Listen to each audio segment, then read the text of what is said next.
Secretary of State John Kerry betrayed his fellow Vietnam veterans by accusing them of committing the worst possible war crimes.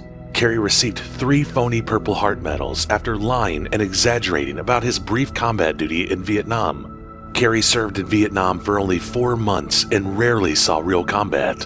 Kerry applied for a Purple Heart medal for an incident which was actually caused by his own criminal negligence. When Kerry's own commander opposed giving him a medal, Kerry applied political pressure on the military to force them to give him the undeserved honor. If not for Kerry's political connections, he would have never received the Purple Heart medals. In fact, Kerry's fellow soldiers who served with him believed that he was a disastrous officer who deserved to be court-martialed.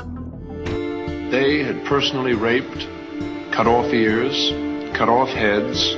The accusations that John Kerry made against the veterans who served in Vietnam was just devastating. Randomly shot at civilians. And it hurt me more than any physical wounds I had. Cut off limbs, blown up bodies.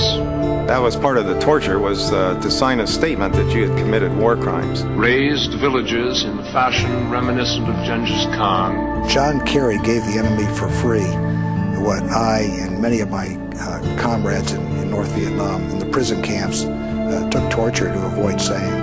It demoralized us. Crimes committed on a day-to-day basis. He betrayed us in the past. How could we be loyal to him now? Ravaged the countryside of South Vietnam. He dishonored his country and, more importantly, the people he served with. He just sold them out.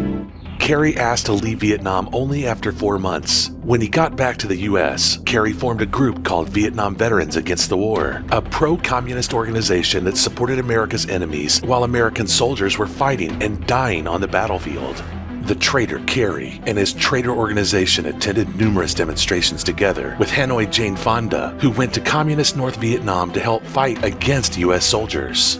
Nixon is going to say the agreements will be signed and that the war will end because the other side was brought to their knees. It was an American victory.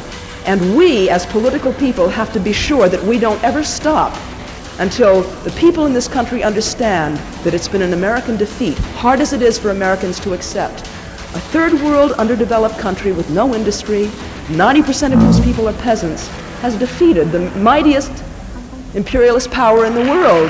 And now the traitor Kerry is enabling Muslim terrorist Iran to develop nuclear bombs, and the traitor Kerry is brutally pressuring Israel to commit national suicide. If you agree that the time has come to expose Kerry before it's too late, then join JTF's great forum. You don't have to be Jewish to join. The link to join is below.